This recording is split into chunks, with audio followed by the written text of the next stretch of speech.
Bonsoir, cher auditeur. Installe-toi confortablement et laisse doucement la journée derrière toi. Dis-moi, où te trouves-tu ce soir? Et que fais-tu en cet instant précis? Es-tu déjà allongé dans ton lit ou encore éveillé quelque part, la lumière toujours allumée? Si le cœur t'en dit, laisse un commentaire. Maintenant, tamise la lumière. Peut-être éteins-la entièrement et laisse l'obscurité devenir paisible et protectrice. Les bruits du monde s'éloignent, les pensées se calment, et il ne reste plus que cette voix pour t'accompagner. Ce que tu vas entendre est un conte ancien des frères Grimm, transmis autrefois à la lueur du feu, quand la nuit semblait pleine de mystères. Ferme les yeux si tu le souhaites, respire lentement et glisse doucement dans l'histoire. Tom Pouce, il était une fois, dans un hameau paisible au bord des bois, un pauvre paysan et sa femme. Chaque soir, lorsque le labeur du jour était achevé, l'homme s'asseyait au coin de l'âtre, attisant le feu jusqu'à ce que les étincelles jaillissent, tandis que sa femme demeurait fidèlement à son rouet. Ils avaient du pain à manger et un toit au-dessus de leur tête. Mais un grand chagrin pesait sur eux, car ils n'avaient point d'enfants. Souvent, l'homme soupirait en disant que notre maison est triste. Partout ailleurs, les enfants rient, se querellent et chantent. Et dans notre chaumière, il n'y a que le silence, interrompu par le crépitement du bois et le bourdonnement du rouet. Et la femme répondait: « Si le ciel voulait seulement nous accorder un enfant, fût-il à peine plus grand que mon pouce, je serais la plus heureuse des mères. Il serait petit, mais il serait à nous, la joie de notre cœur, oh sir. » Or, il arriva qu'avec le temps, la femme mit au monde un enfant parfait de tous ses membres, mais pas plus grand qu'un pouce. Les parents s'en émerveillèrent en s'écriant: « Il est exactement tel que nous l'avions souhaité, et nous l'aimerons tendrement. » Ils le nommèrent Tom Pouce. Et bien qu'ils le nourrissent avec soin, il ne grandit jamais, demeurant toujours de cette minuscule taille, vif d'esprit, prudent et ingénieux, si bien que tout ce qu'il entreprenait tournait à bien. Un jour, son père se préparait à aller chercher du bois dans la forêt et murmura: « Ah, si seulement quelqu'un pouvait m'apporter la charrette. »« Père, » s'écria Tom Pouce, « je peux te conduire la charrette. N'aie crainte. » Le père se mit à rire. « Comment ferais-tu cela, mon fils? Tu es bien trop petit pour tenir les rênes. »« Cela importe peu, » dit Tom. « Place-moi dans l'oreille du cheval, et je lui dirai de quel côté aller. » Le père y consentit, et Tom fut installé dans l'oreille du cheval. Ils partirent, le petit bonhomme criant d'une voix aiguë: « Tia !» Et le cheval obéissait, comme s'il eût été guidé par un véritable maître. Or, en tournant un coin du chemin, deux étrangers virent la charrette avancer sans que l'on aperçût de conducteur. « Étrange, » dit l'un. « Suivons-la et découvrons ce prodige. » Ils suivirent jusqu'à l'endroit où le père fendait du bois. « Me voici, père !» cria Tom en se montrant, et l'homme le prit et le posa à terre. Les étrangers restèrent stupéfaits et se dirent tout bas: « Une telle merveille nous rendrait riches si nous l'exhibions en ville. Achetons-le. » Ils offrirent de l'or au père, Mais celui-ci refusa en disant « Il est la prunelle de mes yeux, et pour toutes les richesses du monde, je ne le vendrai pas. » Pourtant Tom grimpa sur la veste de son père et lui murmura « Laisse-moi partir, père, je reviendrai. » Alors l'homme, le cœur lourd, le laissa partir, et Tom fut placé sur le bord d'un chapeau, d'où il pouvait marcher et voir le pays. À l'approche de la nuit, Tom demanda qu'on le posât à terre, seulement un petit moment, pour changer. Les étrangers y consentirent, mais à peine fut-il sur le sol qu'il se glissa entre les sillons et disparut dans un trou de souris. « Bonsoir, mes maîtres, vous pouvez rentrer chez vous sans moi, » cria-t-il en riant. Ils frappèrent le trou de leurs bâtons, mais ne purent l'atteindre et finirent par s'en aller, furieux. Tom ressortit en disant « Il est dangereux de courir dans les trous la nuit. Je pourrais me rompre le cou. » Par bonheur, il trouva une coquille d'escargot vide et s'y étendit. Mais avant qu'il ne s'endormît, 2 voleurs passèrent, complotant de dérober l'or et l'argent du curé. « Je peux vous aider ?» cria Tom. Ils sursautèrent, croyant qu'un esprit parlait, puis finirent par le découvrir. « Comment pourrais-tu nous aider, petit lutin ?» « Fort aisément, » dit Tom. « Je peux me faufiler entre les barreaux de fer et vous passer ce que vous désirez. » Ils l'emmenèrent donc au presbytère, mais Tom cria si fort « Voulez-vous tout ce qu'il y a ici ?» que la cuisinière, dans la pièce voisine, se réveilla. Les voleurs, effrayés, s'enfuirent, puis revinrent en cachette. Ils le supplièrent de se taire, mais il cria encore plus fort. « Que voulez-vous ? Voulez-vous tout ce qu'il y a ici ?» La servante sauta du lit, prit une lumière, et les voleurs s'enfuirent. Tom se glissa dans l'étable et s'ensevelit dans le foin. À l'aube, la servante vint nourrir les vaches. Par malchance, elle prit précisément le foin où Tom était couché et le jeta à la vache, qui l'avala tout entier. « Hélas !» s'écria Tom. « Dans quel sombre moulin suis-je broyé ?» La servante entendit la voix étouffée, crut la bête ensorcelée et alla prévenir son maître. Le curé lui-même arriva, et lorsque Tom cria « Plus de foin pour moi !» il crut qu'un esprit malin possédait la vache et la fit abattre.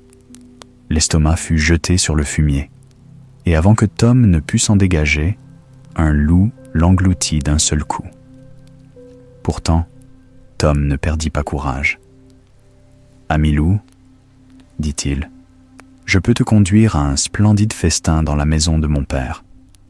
Tu y trouveras du pain et du lard en abondance. » Le loup obéit, se glissa par l'égout et se gorgea, mais il devint si gras qu'il ne put plus ressortir. Alors, Tom se mit à crier et à chanter en lui, jusqu'à ce que son père et sa mère se réveillassent. Ils prirent leurs armes. Tom cria « Frappe hardiment, père, je suis en sûreté à l'intérieur. » L'homme tua le loup d'un coup, l'éventra et en retira son petit-fils. Les parents pleurèrent de joie.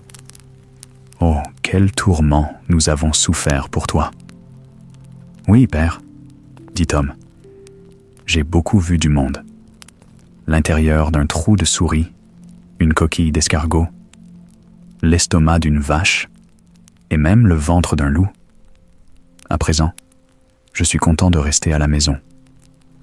Et jamais plus nous ne nous séparerons de toi, pas pour tous les royaumes sous le soleil, dirent ses parents en l'embrassant.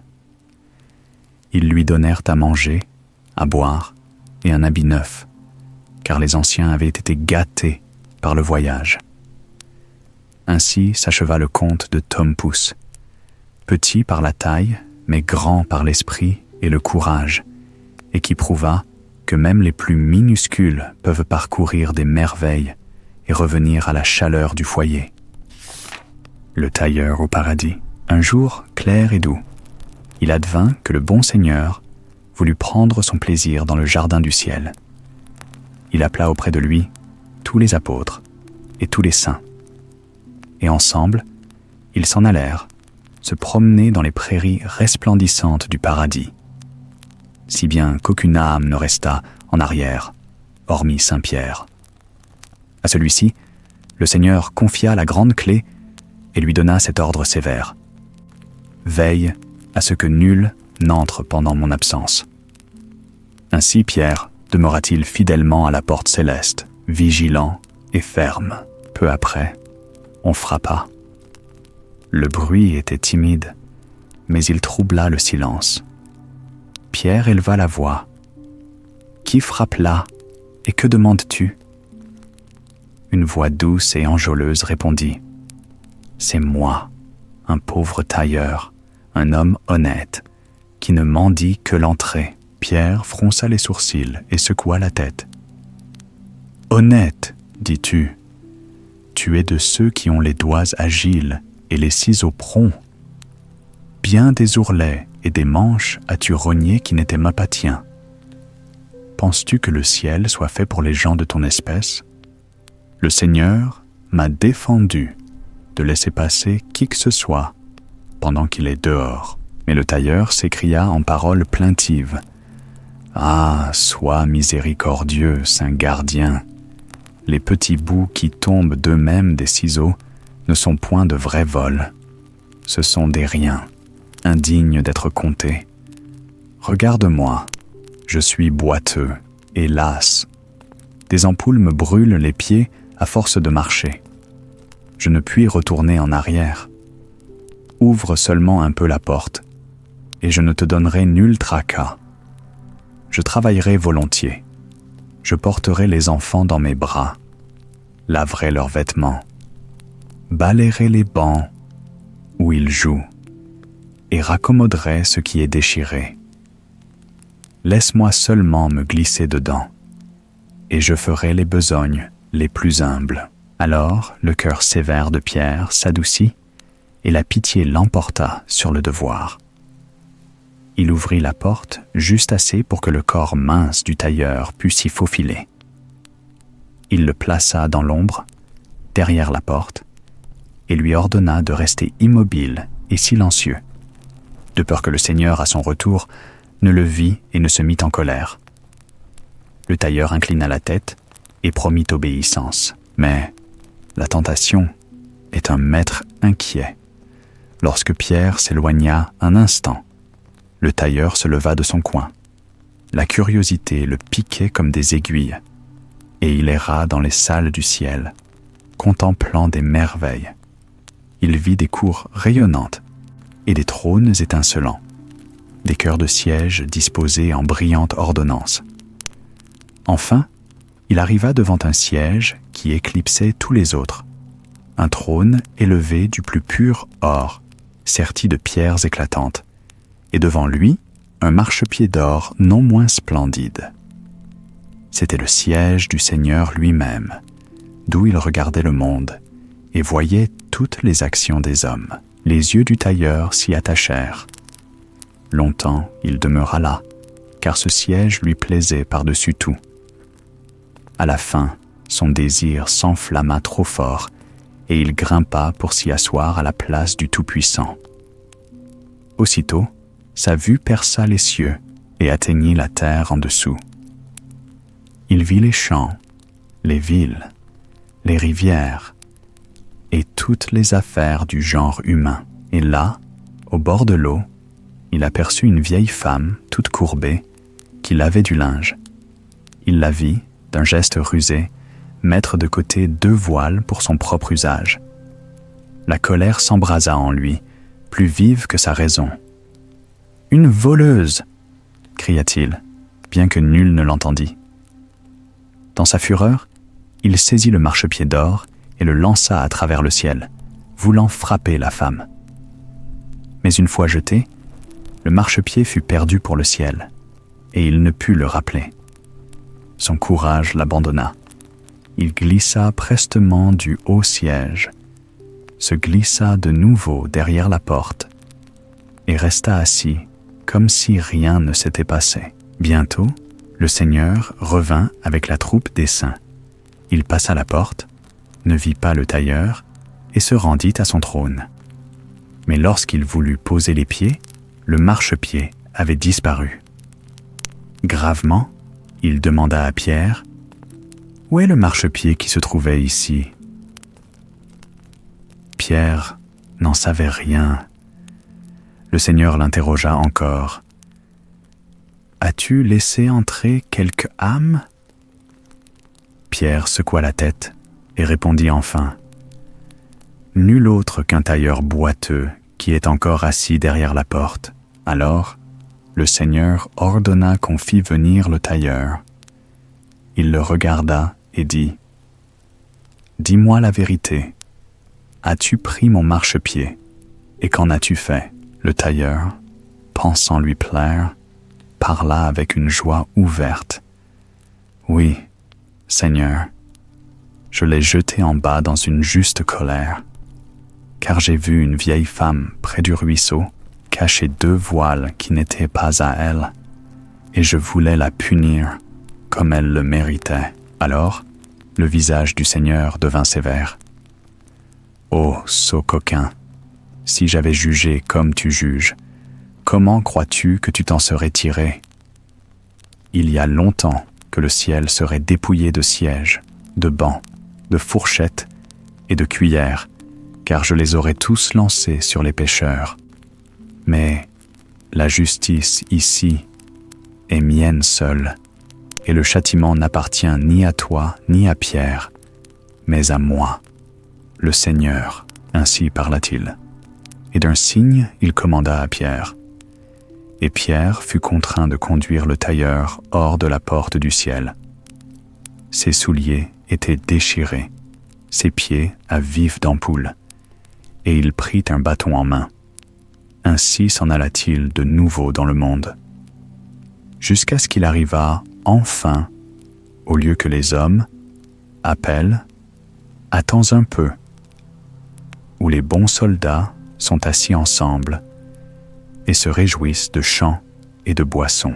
Et là, il s'attarda, car le ciel lui était fermé, et le marchepied d'or était perdu à jamais. Le roi Barbe de Grive. Il était une fois un roi, dont la fille était d'une beauté si éclatante que les mots suffisaient à peine pour la décrire. Pourtant, malgré tant de charme, elle avait l'esprit hautain et le cœur orgueilleux, si bien qu'aucun prétendant ne lui semblait digne d'elle. L'un après l'autre, elle les éconduisait, et ceux qui osaient se présenter devant elle étaient accueillis par des moqueries cruelles.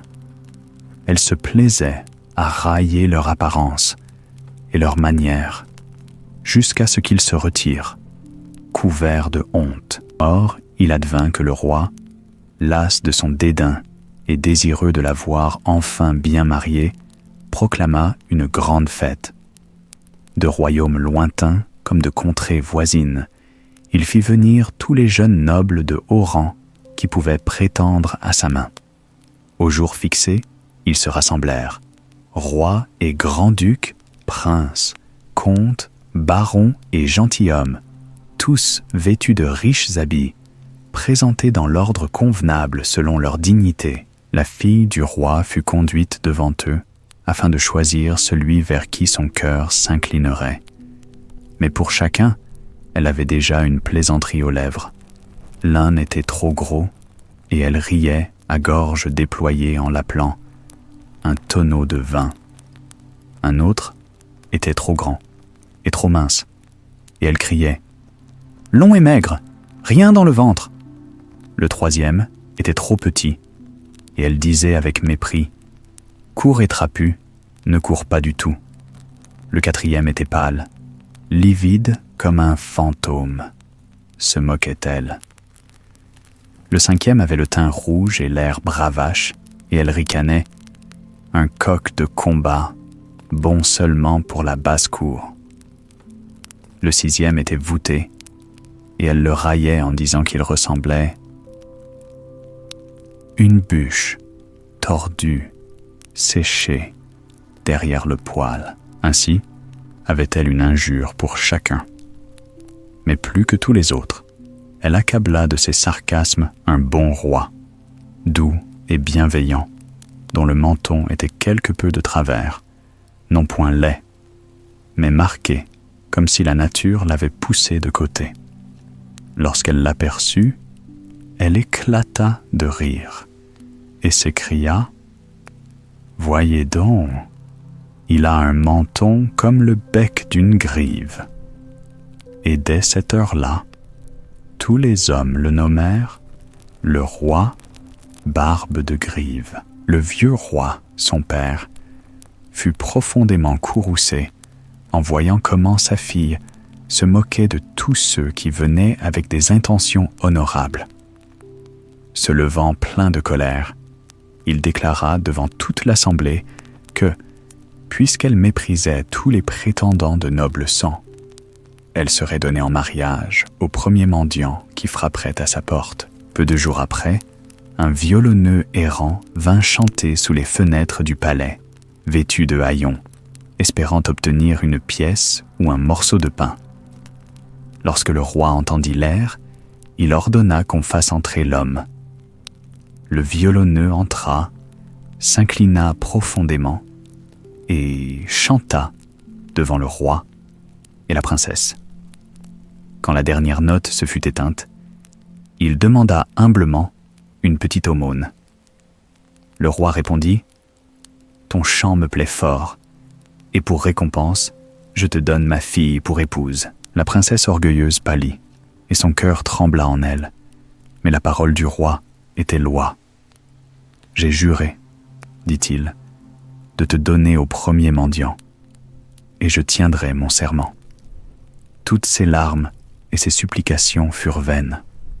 On manda le prêtre, et à l'instant même la fille du roi fut unie au violonneux en haillons.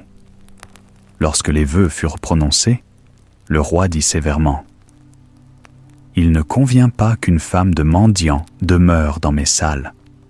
Pars avec ton mari et cherche ta demeure où tu pourras. » Ainsi, le violonneux la prit par la main, et tous deux partirent à pied.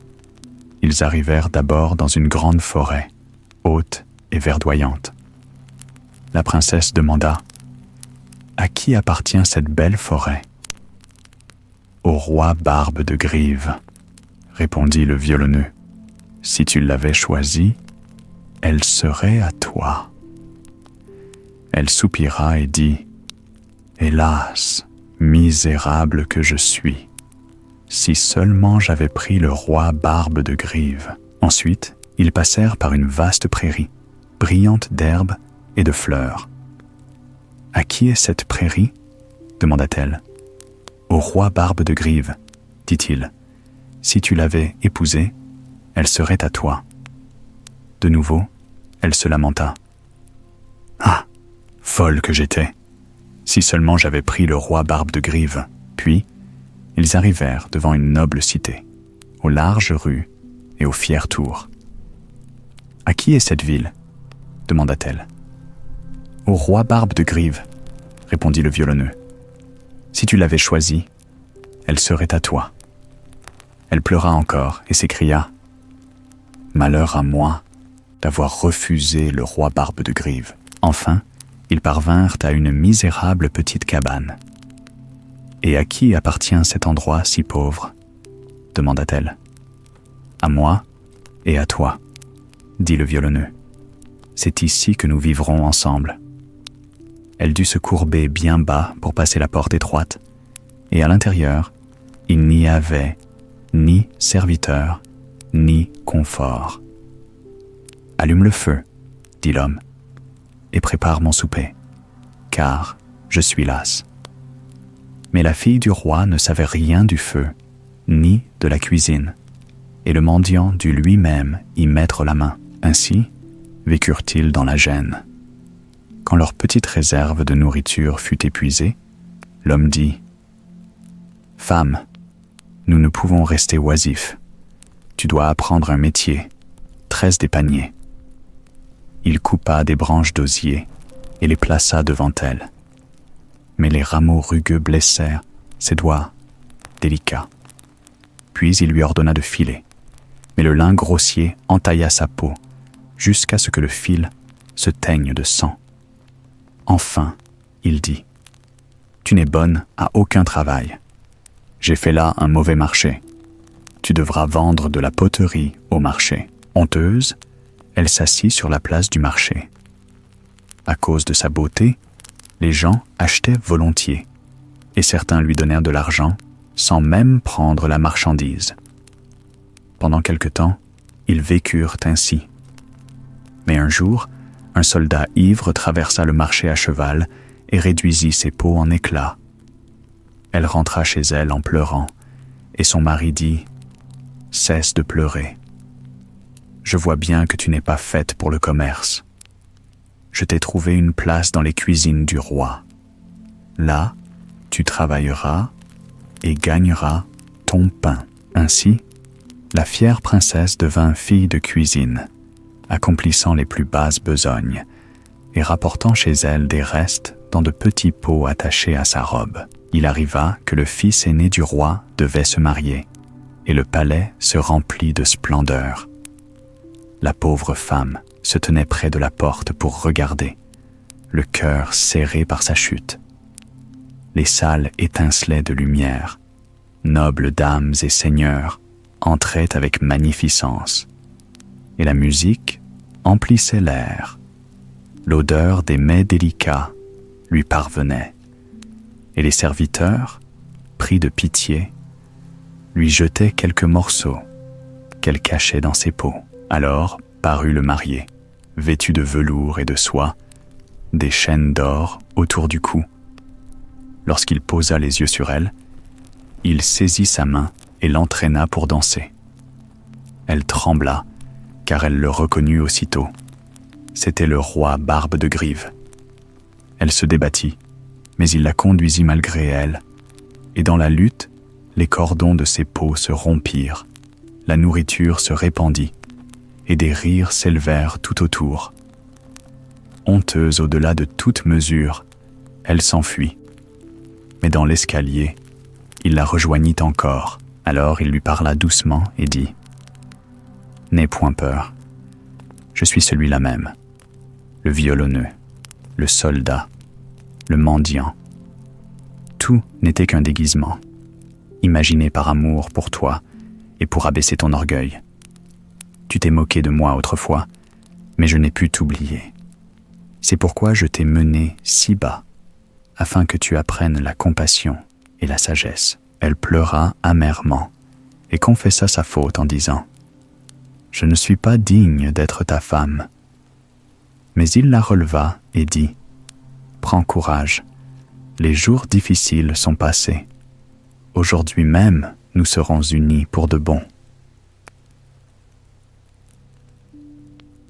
Alors, il la revêtit de vêtements magnifiques, et son père et toute la cour vinrent se réjouir. La fête fut plus grande encore, et la joie remplit le pays. Ainsi, la princesse orgueilleuse devint l'épouse du roi Barbe de Grive, et leur bonheur fut vrai et durable. Et si nous avions été là, assurément nous aurions, nous aussi, partagé le festin et la danse. Le loup commère et le renard et son cousin, au cœur d'une forêt profonde, où les ombres s'allongeaient et où la mousse étouffait chaque pas. Une louve mit au monde un petit-fils. Fière de son rejeton et soucieuse de son avenir, elle se mit à réfléchir à la personne qu'elle pourrait choisir pour être son parrain.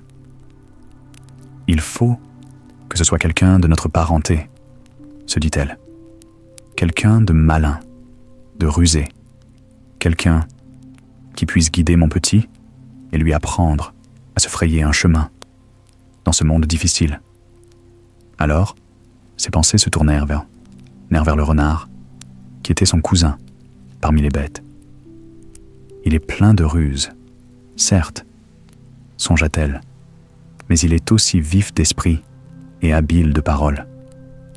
Peut-être son intelligence sera-t-elle utile à mon fils, car le monde ne récompense pas toujours la force seule. Ainsi, la louve alla trouver le renard et lui dit : « Cousin, j'ai mis un enfant au monde et je voudrais que tu sois son parrain. Après tout, tu es proche par le sang, et nul animal dans la forêt ne possède autant de jugement et de talent que toi. Tu pourras instruire mon petit, le guider, et peut-être un jour l'aider à prospérer. » Le renard inclina la tête, et ses yeux brillèrent, bien qu'il prit un air humble. « Digne dame commère, dit-il, je vous remercie de l'honneur que vous me faites. Soyez assurés que je vous le rendrai par toutes les bontés possibles. Je ne vous manquerai pas, ni à votre enfant. »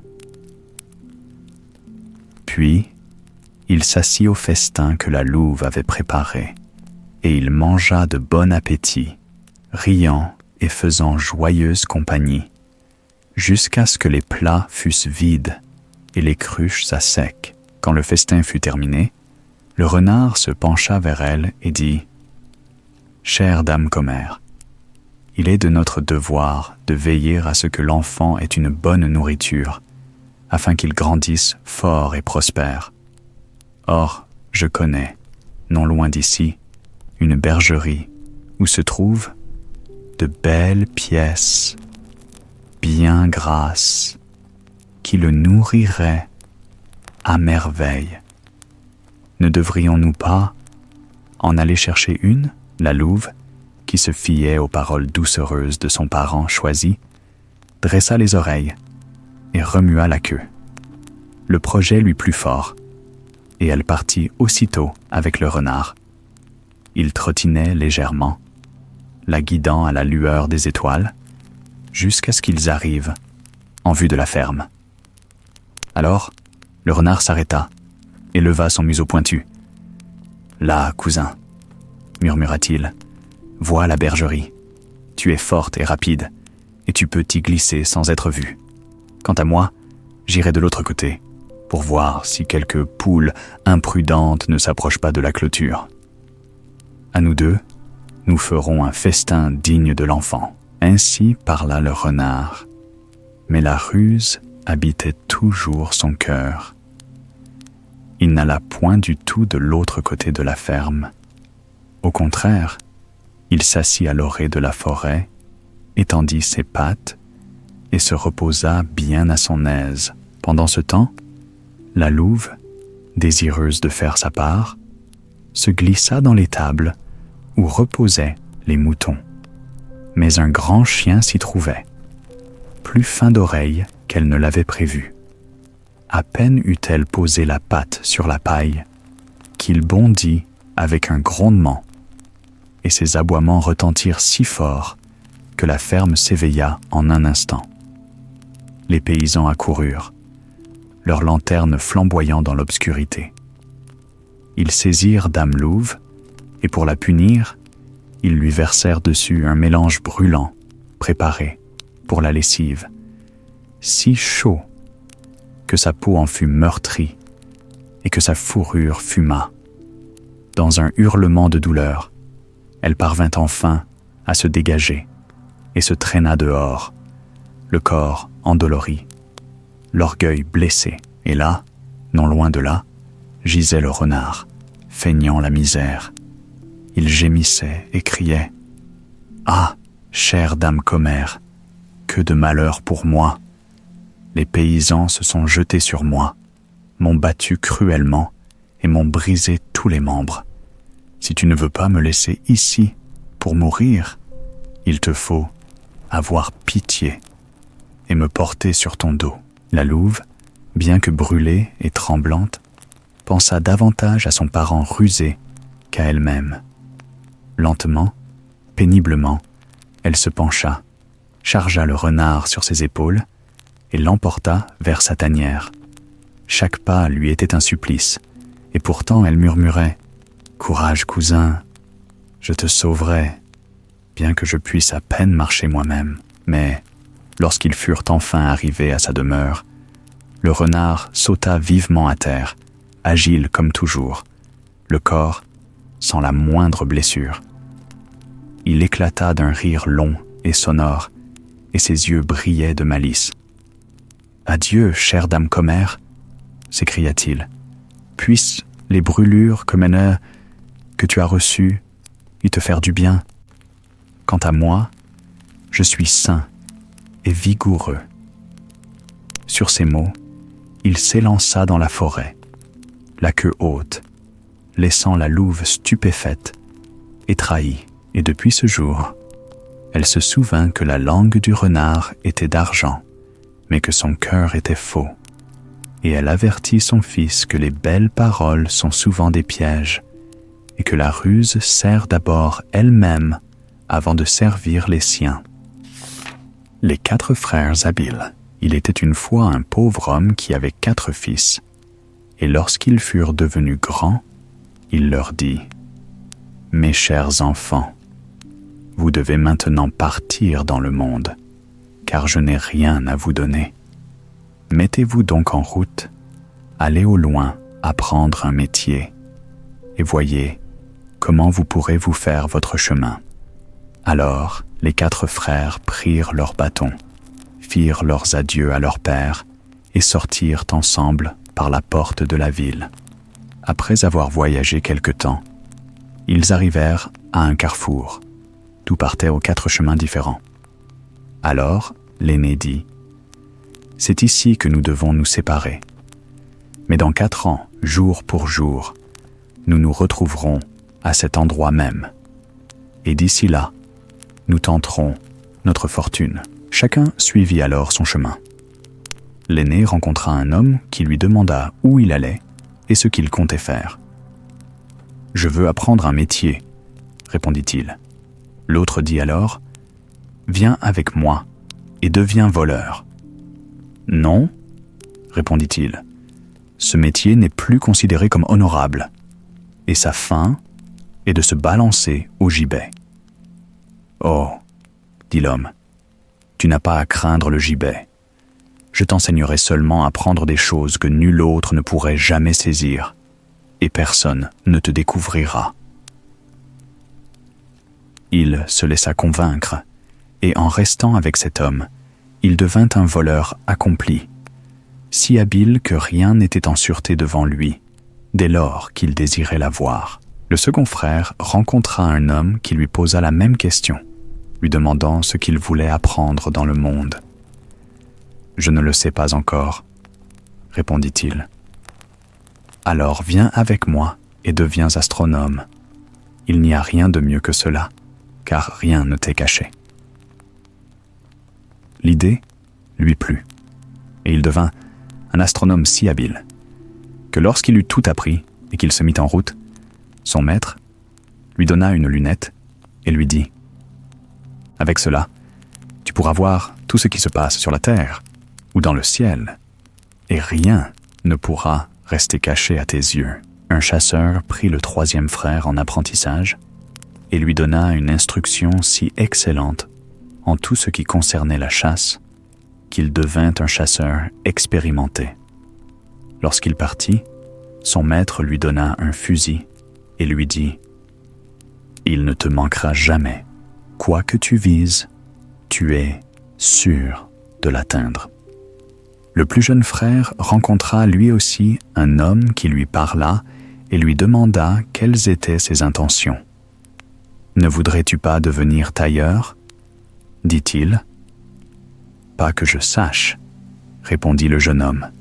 « Rester courbé du matin au soir, pousser l'aiguille et l'oie, d'avant en arrière, ce n'est pas à mon goût. »« Oh, mais tu parles par ignorance, » répondit l'homme. « Avec moi, tu apprendrais une toute autre sorte de couture, honorable et convenable, et pour la plupart, très estimée. » Il se laissa persuader, alla avec l'homme et apprit son art depuis le commencement. Lorsqu'ils se séparèrent, l'homme donna au jeune homme une aiguille et lui dit : « Avec celle-ci, tu pourras coudre ensemble tout ce qui te sera donné, que ce soit doux comme un œuf ou dur comme l'acier. Tout deviendra une seule pièce d'étoffe sans que l'on voie la moindre couture. Lorsque les 4 années convenues furent écoulées, les 4 frères arrivèrent en même temps au carrefour, s'embrassèrent et se donnèrent le baiser, puis retournèrent chez leur père. « Eh bien, dit-il, tout joyeux, le vent vous a donc ramené vers moi. » Ils lui racontèrent tout ce qui leur était arrivé et que chacun avait appris son métier. Or, ils étaient assis devant la maison, sous un grand arbre, et le père dit « Je vais vous mettre tous à l'épreuve et voir ce que vous savez faire. » Puis il leva les yeux et dit à son second fils « Entre 2 branches, tout en haut de cet arbre, il y a un nid de pinsons. Dis-moi combien il y a d'œufs dedans. » L'astronome prit sa lunette, regarda et dit « Il y en a 5. » Alors, le père dit à l'aîné « Va me chercher les œufs sans déranger l'oiseau qui est assis dessus pour les couver. » Le voleur habile grimpa, prit les 5 œufs de dessous l'oiseau, qui ne remarqua pas ce qu'il faisait, et resta tranquillement assis à sa place. Puis, il les rapporta à son père. Le père les prit, en plaça un à chaque coin de la table, et le 5e au milieu, et dit au chasseur « D'un seul coup, tu me couperas les 5 œufs en 2, en passant par le milieu. » Le chasseur visa, et tira, et coupa les 5 œufs, tous comme le père l'avait voulu, et cela d'un seul coup. Il devait certainement avoir de la poudre pour tirer dans les coins. « Maintenant, c'est ton tour, » dit le père au 4e fils. « Tu coudras de nouveau les œufs ensemble, ainsi que les petits oiseaux qui sont à l'intérieur, et tu devras le faire de sorte qu'ils ne soient pas blessés par le coup. » Le tailleur apporta son aiguille et les cousit comme son père le désirait. Lorsqu'il eut fini, le voleur dut remonter à l'arbre et les rapporter au nid, et les remettre sous l'oiseau sans qu'elle s'en aperçût. L'oiseau couva jusqu'au terme, et après quelques jours, les petits sortirent de la coquille. Des ting, l'anan, goon, et Isaiah. Ils avaient autour du cou une ligne rouge, là où le tailleur les avait cousus. Hans. Eh bien, dit le vieil homme à ses fils, je commence à penser que vous valez plus que du trèfle vert. Vous avez bien employé votre temps et appris quelque chose de bon. Je ne puis dire lequel de vous mérite le plus d'éloges.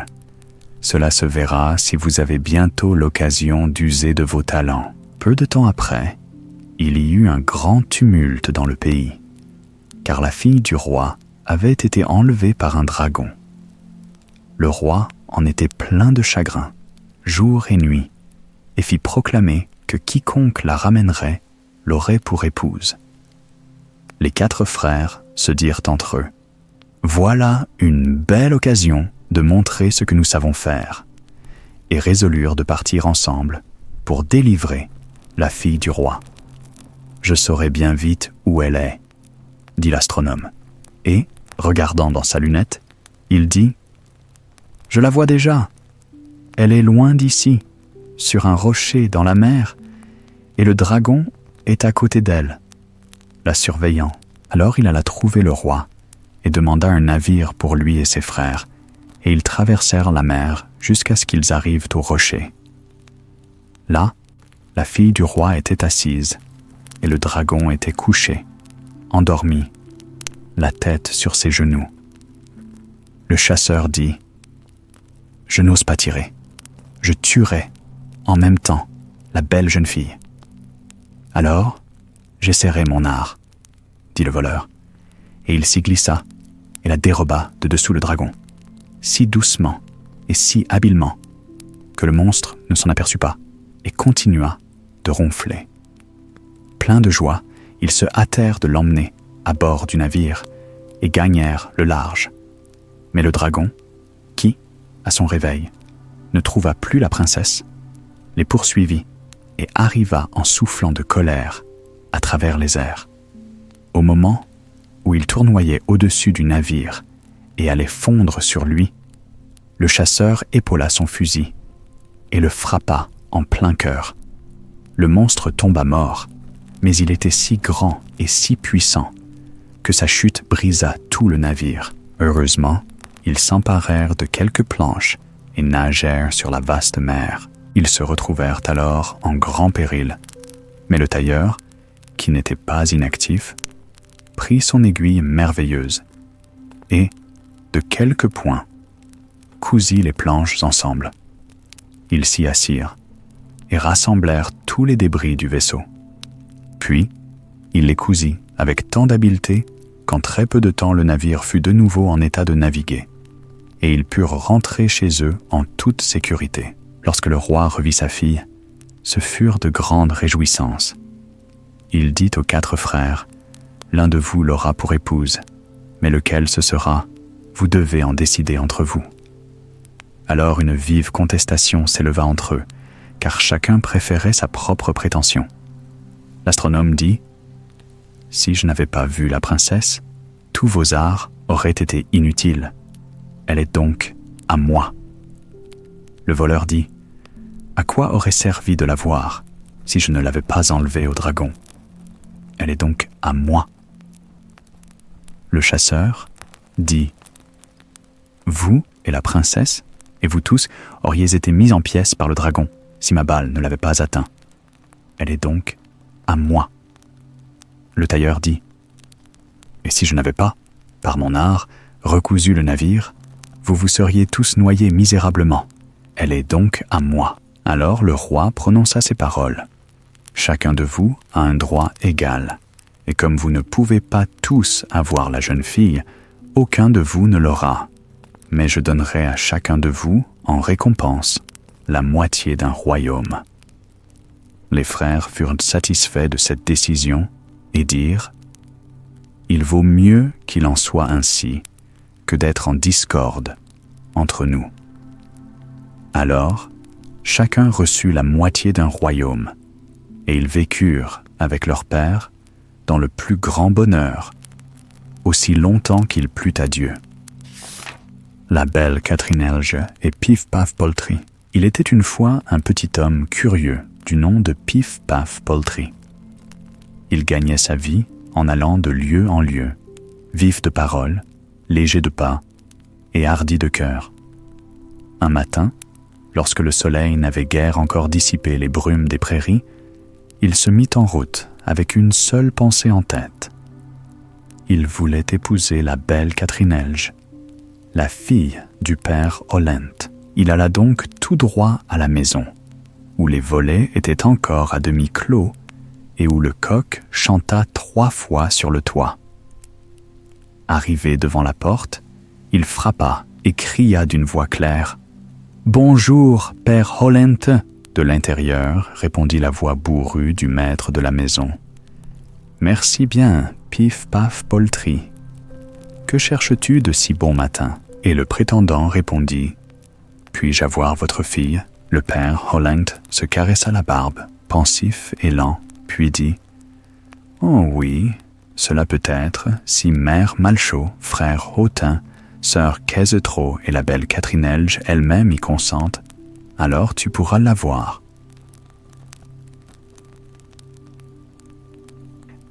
« Où se trouve donc mère Malchaud ?» demanda Pif-Paf-Poltrie avec empressement. « Elle est à l'étable, à traire la vache tachetée de rouge, » répondit le père Hollent. Il partit aussitôt, passa le verger et entra dans l'étable, où mère Malchaud se penchait sur son seau à lait. « Bonjour, mère Malchaud, » l'appela-t-il. « Merci bien, Pif-Paf-Poltrie, » dit-elle en s'essuyant les mains couvertes d'écume de lait. « Puis-je avoir votre fille ?» demanda le prétendant. Mère Malchaud rit doucement et répondit, « Oh oui, cela peut être, si le père Hollent, le frère Hautain, la sœur Quézetro et la belle Catrinelge y consente, alors tu pourras la voir. »« Où est le frère Autin ?» demanda-t-il. « Il est dans la remise, en train de fendre du bois sur le billot, » lui dit-elle. Pif Paf Poltrie se rendit donc à la remise. Et là se trouvait le frère Autin, maniant sa hache avec force.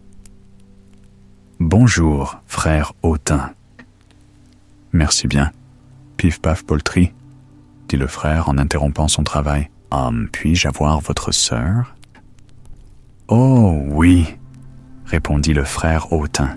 « Si le père Holland, la mère Malchaud, la sœur Quezetro et la belle Catrinelge y consentent, tu pourras la voir. »« Et où est donc la sœur Quezetraut ?» demanda le prétendant. « Elle est au jardin, à couper des choux verts et blancs, » répondit le frère. Pif Paf Poltrie repartit encore, entra dans les rangées du jardin, où la sœur Quezetraut se penchait, son couteau à la main, parmi les choux. « Bonjour, sœur Quezetraut, » dit-il. « Merci bien, Pif Paf Poltrie, » répondit-elle en levant les yeux. « Puis-je avoir votre sœur ?»« Oh oui, » dit la sœur Quezetraut. « Si le père Hollente, la mère Malchaud, le frère Autin et la belle Catrinelge y consentent, alors tu pourras la voir. »« Et où est la belle Catrinelge ?» demanda-t-il aussitôt. « Elle est dans la chambre, à compter ses liards, » répondit la sœur Quezetraut. Pif, paf, Poltrie se hâta vers la chambre, et là se trouvait la belle Catrinelge, ses cheveux d'or noués d'un ruban, les yeux brillants comme le matin, comptant son petit trésor, liard après liard. « Bonjour, belle Catrinelge, » dit-il doucement. « Merci bien, Pif Paf Poltrie, » répondit-elle en levant les yeux. « Veux-tu être ma femme ?» demanda le prétendant. « Oh oui, » dit la belle Catrinelge, « si le père Hollente, la mère Malchaud, le frère Autin et la sœur Quezetraut y consentent. Je suis prête. » Alors Pif Paf Poltrie lui demanda « Eh belle Catrinelge, quelle dot possèdes-tu » Elle disposa ses pièces en rang bien ordonné et répondit « 14 liards en argent comptant, 3 gros et demi qu'on me doit, 1 demi-livre de pommes sèches, 1 poignée de pain frit et 1 poignée d'épices en plus, et bien d'autres choses encore sont miennes. N'ai-je pas là une dot bien pleine ?» Mais Catrinelge était curieuse elle aussi, et elle demanda à son tour « Pif Paf Poltrie, quel est ton métier ?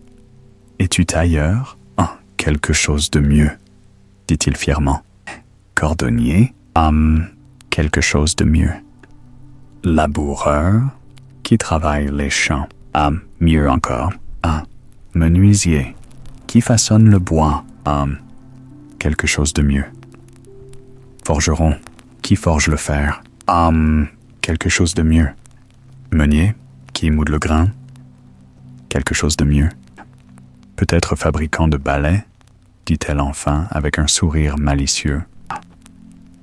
Oui, c'est bien cela que je suis, s'écria Pif Paf Poltrie en frappant dans ses mains.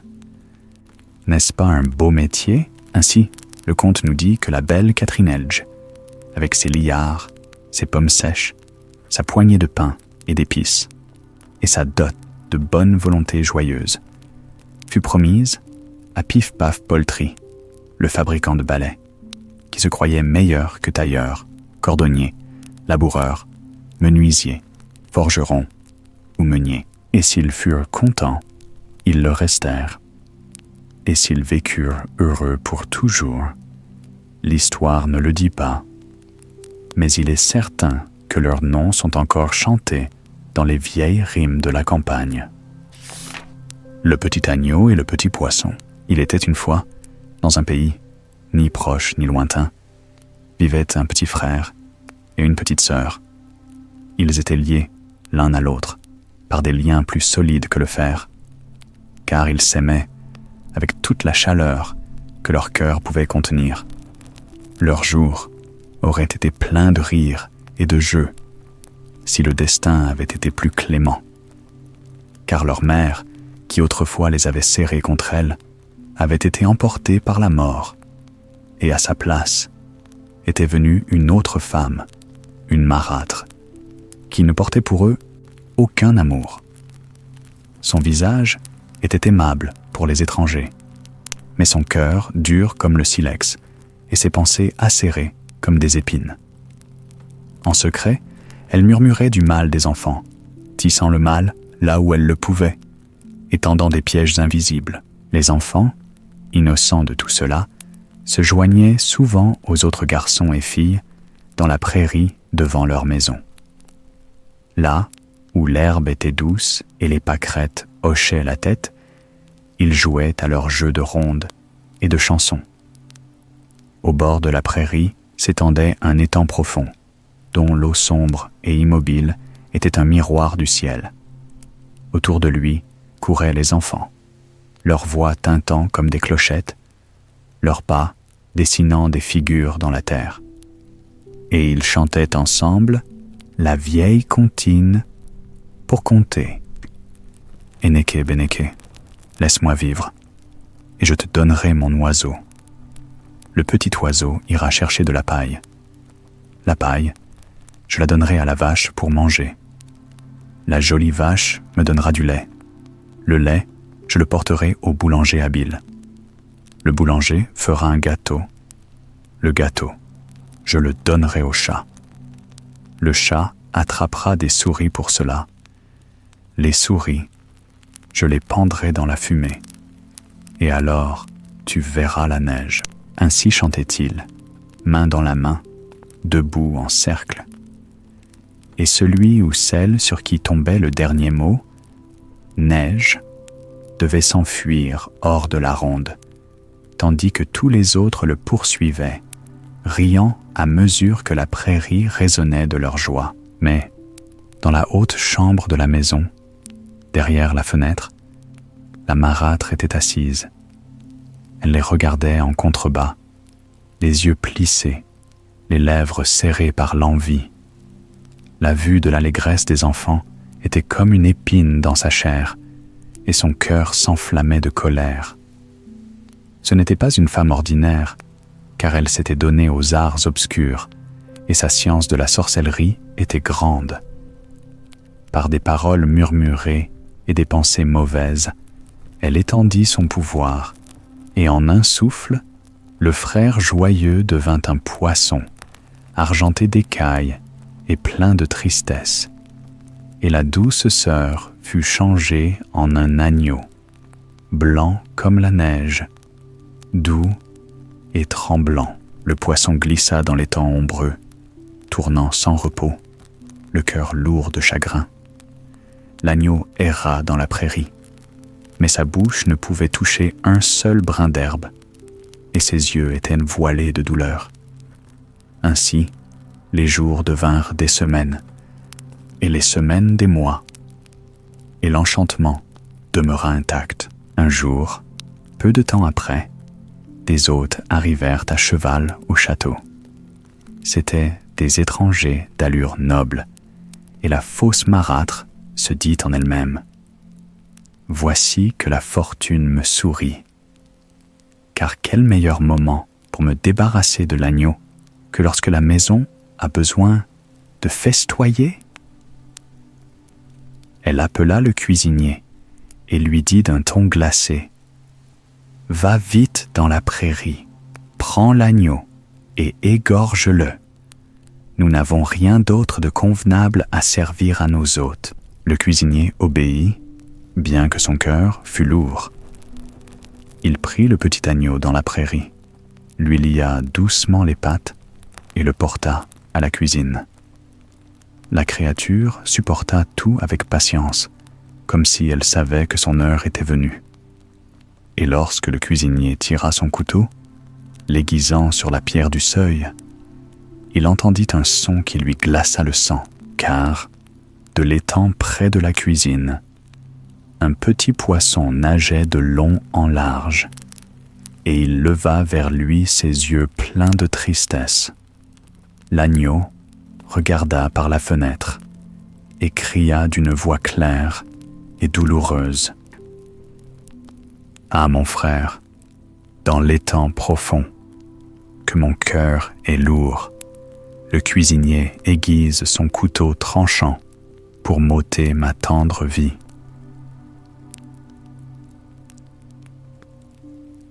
Et le poisson répondit d'un ton non moins plaintif. « Ah, ma chère sœur, là aussi haut, que mon cœur est lourd, car je dérive ici dans des eaux sombres, et ne puis atteindre l'endroit où tu es. » Lorsque le cuisinier entendit de telles paroles et sut qu'elles venaient des lèvres d'un agneau et d'un poisson, son âme trembla en lui. « Ce ne sont pas des bêtes ordinaires, pensa-t-il, mais des créatures ensorcelées par une sorcellerie infâme. » Il jeta son couteau et murmura « Sois en paix, petit agneau, je ne te ferai aucun mal. » À la place, il alla au troupeau et prit une autre brebis qu'il prépara pour les hôtes. Puis il emmena secrètement l'agneau enchanté chez une humble paysanne qui vivait tout près. À elle, il raconta tout ce qu'il avait vu et entendu. Or, cette paysanne n'était autre que la nourrice qui avait autrefois allaité la petite sœur. Au premier regard, plongé dans les yeux de l'agneau, elle connut la vérité. « C'est mon enfant, » murmura-t-elle, ensorcelée par la méchante dame de la maison. À la hâte, elle porta l'agneau chez une femme sage des bois, une femme connue pour des bénédictions plus fortes que les malédictions. La femme sage écouta, hocha la tête et prononça des charmes de délivrance. Elle prit de l'eau à la source et en aspergea l'agneau et le poisson, disant des paroles plus anciennes que les pierres, des paroles chargées de miséricorde. Et voici, sous leurs yeux, la toison de l'agneau se fondit en une robe de lin, et les écailles du poisson s'effacèrent, laissant paraître un petit garçon, pâle mais souriant. Frères et sœurs se tinrent de nouveau dans leur forme véritable, et des larmes de joie coulèrent sur leurs joues, tandis qu'ils s'embrassaient. La femme sage les conduisit loin de l'emprise de la marâtre, dans une cabane tranquille, cachée au cœur de la grande forêt. Là, sous l'abri des grands arbres et le chant des oiseaux, ils vécurent ensemble. Bien qu'ils eussent peu, ils étaient contents, car ils étaient libres de la main des méchants, et ils savaient l'un l'autre. Et ainsi, à l'ombre de la forêt, ils grandirent forts et heureux, liés par un amour qu'aucun sort ne pourrait jamais briser de nouveau. Les divers enfants d'Ève, lorsqu'Adam et Ève furent chassés hors des portes du paradis, l'épée flamboyante des chérubins étincelant derrière eux, ils errèrent tristement jusqu'à ce qu'ils parvinssent en un lieu stérile et pierreux, où nul arbre ne portait de fruits, et où la terre ne produisait que des épines et des chardons. Là, ils furent contraints de se bâtir une pauvre demeure et de gagner leur pain à la sueur de leur front. Adam, fort mais las, creusait la terre rebelle de sa bêche, brisant les mottes du lever du soleil jusqu'à la nuit tombée, tandis qu'Ève, assise, filait le lin de ses mains patientes, le cœur alourdi par le souvenir du jardin perdu. Chaque année, au fil du temps, Ève mettait au monde un enfant. Pourtant, les enfants ne se ressemblaient pas. Certains étaient beaux et gracieux à voir, aux yeux brillants et aux cheveux d'or, le visage empreint de douceur et de grâce. D'autres, au contraire, étaient difformes et rudes, aux membres tordus, à la peau assombrie, aux traits durs à regarder. Néanmoins, Ève les aimait tous, car chacun était le fruit de ses douleurs, bien que son cœur se portât parfois plus tendrement vers les beaux que vers les laids. Or, après que bien des années se furent écoulées, le Seigneur Dieu, qui est miséricordieux et juste, leur envoya un ange avec ce message. « Prépare ta maison, car le Père céleste lui-même descendra pour voir comment tu vis et comment tu prends soin de la progéniture qui t'a été donnée. » À ces paroles, le cœur d'Ève bondit de joie. « Quelle grâce est-ce là, que le Seigneur des cieux entre sous mon toit !» s'écria-t-elle. Aussitôt, elle se mit à nettoyer sa pauvre chaumière. De mains infatigables, elle balaya et frotta chaque recoin, orna les murs de fleurs des prés, et répandit sur le sol des roseaux, fraîchement coupés, afin que le lieu parût doux et agréable. Puis, elle appela ses enfants, mais seulement ceux qui étaient beaux de corps et de visage. Elle les baigna dans une eau claire, jusqu'à ce que leur peau resplendît, peigna leurs cheveux jusqu'à ce qu'ils luisent comme de la soie, et les vêtit d'habits propres. Elle leur apprit comment se tenir devant le Seigneur avec une attitude calme et modeste, à s'incliner profondément, à tendre les mains humblement, et à répondre par des paroles douces et sensées. Quant aux enfants laids et rudes, elle ne voulut point qu'on les vît. L'un, elle le poussa sous le foin de la grange. Un autre, elle le chassa dans les poutres. Un troisième, elle le cacha dans la paille. Un quatrième, elle l'enferma dans le poêle. Un cinquième, elle l'envoya à la cave. Un sixième, elle le glissa sous une cuve. Un septième, sous le tonneau de vin. Un huitième, elle l'enveloppa sous une vieille pelisse. Le neuvième et le dixième, elle les dissimula sous la toile grossière dont elle avait coutume de faire des vêtements. Et le onzième et le douzième, elle les poussa sous le cuir dans lequel Adam taillait leurs souliers. Ainsi pensait-elle les tenir loin du regard du Seigneur, de peur que ses yeux ne se posassent sévèrement sur eux. À peine tout fut-il prêt qu'on frappa à la porte. D'un coup solennel et puissant, Adam regarda par une fente, et lorsqu'il vit qui se tenait dehors, il trembla, car c'était le Seigneur lui-même. Avec révérence, Adam ouvrit largement la porte, et le Père céleste entra. Là, en rang, se tenaient les beaux enfants, lavés et rayonnants, s'inclinant devant lui, tendant leurs mains et s'agenouillant profondément sur le sol. Le Seigneur sourit avec douceur et posa sa main sur le premier, en disant « Tu seras un puissant roi ». Au second, il dit « Tu seras un prince ». Au troisième, « Toi, un comte ». Au quatrième, « Toi, un chevalier ». Au cinquième, « Toi, un noble ». Au sixième, « Toi, un bourgeois ». Au septième, « Toi, un marchand ». Au huitième, « Toi, un homme instruit en sagesse ». Et à chacune de ces paroles, il répandit sur eux de riches bénédictions, si bien qu'ils furent comblés d'honneur. Quand Ève vit combien le Seigneur était doux et bienveillant, elle se dit en elle-même « Certes, sa miséricorde est grande.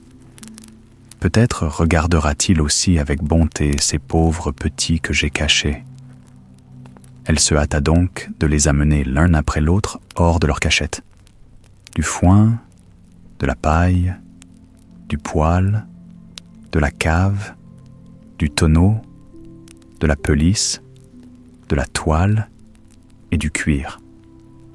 Enfin, toute la troupe grossière, sale, noircie de suie et en haillons, se tint devant le Seigneur. Alors le Père céleste les regarda aussi avec un sourire, car son cœur est plein de compassion. Il posa sa main sur le premier et dit « Tu seras un paysan pour cultiver la terre. » Au second « Toi, un pêcheur, jetant tes filets sur les eaux. » Au troisième « Toi, un forgeron, frappant le fer sur l'enclume. » Au quatrième « Toi, un tanneur, faisant le cuir de la peau. » Au cinquième « Toi, un tisserand, filant la toile sur le métier. » Au sixième « Toi, un cordonnier, façonnant des semelles pour les pieds d'un homme des hommes. » Au septième « Toi, un tailleur, coupant des vêtements pour tous. » Au huitième « Toi, un potier, formant des vases d'argile. » Au neuvième « Toi, un charretier, guidant bêtes et charrettes. » Au dixième « Toi, un marin, voguant sur les mers. » Au onzième « Toi, un garçon de course, courant çà et là. » Et au douzième, il dit « Tu seras marmiton, servant à la cuisine, tous les jours de ta vie. » Quand Ève entendit ces paroles, elle fut troublée dans son cœur, et elle dit « Seigneur, comme tu distribues inégalement tes dons, car après tout, ce sont tous mes enfants que j'ai portés dans la douleur et la peine.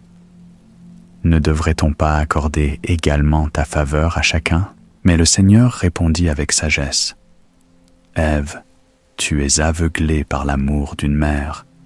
Il faut que le monde entier soit pourvu par ta descendance. Si tous étaient princes et seigneurs, qui donc labourerait les champs, battrait le grain, moudrait la farine et cuirait le pain? Qui forgerait le fer, tisserait l'étoffe, façonnerait les souliers et bâtirait les maisons? Qui voguerait sur les mers, porterait les fardeaux et travaillerait de ses mains? Chacun aura sa place et sa vocation, afin que l'un soutienne l'autre, et que tous ensemble soient nourris, comme les membres d'un même corps se rendent service les uns aux autres. Alors, Ève inclina humblement la tête et répondit « Ah, Seigneur, pardonne mes paroles insensées. Ta sagesse est plus haute que mes pensées. Fais de mes enfants selon ta sainte volonté. » Et le Seigneur s'en alla, laissant la paix sur la maison d'Adam et d'Ève, et depuis ce jour, les enfants des hommes furent divisés en hauts et en humbles, en puissants et en modestes, mais chacun nécessaire à l'autre, afin que la terre fût remplie et que toute l'humanité fût soutenue. Un while, 2 yeux et 3 yeux. Il était une fois une femme qui avait 3 filles, dont l'aînée s'appelait un while, parce qu'elle n'avait qu'un seul œil au milieu du front, et la seconde, 2 yeux, parce qu'elle avait 2 yeux comme les autres gens, et la plus jeune, 3 yeux, parce qu'elle avait 3 yeux, et son 3e œil était aussi au milieu de son front. Or, comme 2 yeux voyaient exactement comme les autres êtres humains, ses sœurs et sa mère ne pouvaient la supporter. Elles lui disaient « Toi, avec tes 2 yeux, tu n'es pas meilleur que le commun des mortels. Tu n'es pas des nôtres. » Elle la bousculait, lui jetait de vieux habits, ne lui donnait à manger que ce qu'elle laissait, et faisait tout ce qu'elle pouvait pour la rendre malheureuse. Il arriva que 2 yeux dut aller au champ garder la chèvre, mais elle avait toujours très faim, car ses sœurs lui donnaient si peu à manger. Elle s'assit donc sur une levée de terre et se mit à pleurer, et si amèrement que 2 ruisseaux coulaient de ses yeux. Et un jour, tandis qu'elle levait les yeux dans sa détresse, une femme se tenait près d'elle et lui dit « Pourquoi pleures-tu, petite 2 yeux ?» 2 yeux répondit « N'ai-je pas raison de pleurer, puisque j'ai 2 yeux comme tout le monde, et que mes sœurs et ma mère me haïssent pour cela, me poussent d'un coin à l'autre, me jettent de vieux habits, et ne me donnent à manger que les restes qu'elles laissent. Aujourd'hui, elles m'ont donné si peu que j'ai encore très faim. Ah! Alors, la femme sage dit, « Essuie tes larmes, 2 yeux, et je vais te dire quelque chose qui t'empêchera de jamais souffrir de la faim.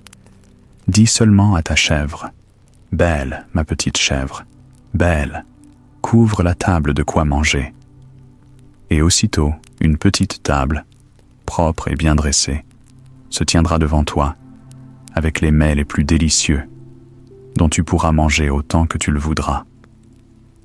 Et quand tu seras rassasié et que tu n'auras plus besoin de la petite table, dis seulement « Belle, belle, ma petite chèvre, je te prie, et emporte la table loin d'ici. » Et alors, elle disparaîtra de nouveau de devant tes yeux. Sur ces paroles, la femme sage s'en alla, mais 2 yeux pensa, « Je dois essayer sur le champ et voir si ce qu'elle a dit est vrai, car j'ai bien trop faim. » Et elle dit, « Belle, ma petite chèvre, belle, couvre la table de quoi manger. » Et à peine eut-elle prononcé ces mots qu'une petite table, couverte d'une nappe blanche, se tenait là, et dessus se trouvait une assiette avec un couteau et une fourchette, et une cuillère d'argent. Et il y avait aussi les mets les plus délicieux, chauds et fumants, comme s'ils sortaient tout juste de la cuisine. Alors, 2 yeux dit la plus courte prière qu'elle connut. « Seigneur Dieu, sois toujours avec nous. Amen. » Puis elle se servit et mangea avec plaisir. Et lorsqu'elle fut rassasiée, elle dit, comme la femme sage le lui avait appris, « Belle, belle, ma petite chèvre, je te prie, et emporte la table loin d'ici. » Et aussitôt, la petite table et tout ce qu'il y avait dessus disparurent de nouveau. Voilà une charmante manière de tenir maison. Amen, pensa 2 yeux, et elle fut toute joyeuse et heureuse. Le soir, quand elle rentra chez elle avec sa chèvre, elle trouva un petit plat de terre avec un peu de nourriture que ses sœurs avaient préparé pour elle, mais elle n'y toucha pas. Le lendemain, elle repartit de nouveau avec sa chèvre et laissa intactes les quelques miettes de pain dur qu'on lui avait données. La première et la seconde fois qu'elle fit cela, ses sœurs ne s'en aperçurent pas du tout. Mais comme cela se produisait chaque jour, elles le remarquèrent et dirent « Il y a quelque chose qui ne va pas chez 2 yeux. Elle laisse toujours sa nourriture sans y toucher. Et autrefois, elle mangeait tout ce qu'on lui donnait. Elle a dû découvrir d'autres moyens de se nourrir. » Afin de découvrir la vérité, elles décidèrent d'envoyer un while avec 2 yeux lorsqu'elle irait mener la chèvre au pâturage pour observer ce que 2 yeux faisait là-bas et si quelqu'un lui apportait à manger et à boire. Ainsi, lorsque 2 yeux partit la fois suivante, un œil vint à elle et dit « J'irai avec toi au pâturage et je veillerai à ce que la chèvre soit bien gardée et menée là où il y a de la nourriture. » Mais 2 yeux savait ce qu'un œil avait en tête. Et elle mena la chèvre dans l'herbe haute et dit « Viens, un œil, asseyons-nous, et je vais te chanter quelque chose. » Un œil s'assit, et fatigué par la marche inhabituelle et la chaleur du soleil, 2 yeux chanta sans cesse. « Un œil, veilles-tu? Un œil, dors-tu? » Jusqu'à ce qu'un œil ferma son unique œil et s'endormit. Et dès que 2 yeux vit qu'un œil dormait profondément et ne pouvait rien découvrir, elle dit « Belle, ma petite chèvre, belle, couvre la table de quoi manger. » Puis elle s'assit à sa table et mangea et but jusqu'à être rassasiée. Et ensuite elle cria de nouveau « Belle, belle, ma petite chèvre, je te prie, et emporte la table loin d'ici. » Et en un instant, tout disparut. Deux yeux réveilla alors un Noël et dit « Un Noël, tu veux garder la chèvre et tu t'endors pendant que tu le fais. Pendant ce temps, la chèvre pourrait courir par le monde entier. Allons, rentrons à la maison. » Elles rentrèrent donc, et de nouveau, Deux yeux laissa son petit plat intact.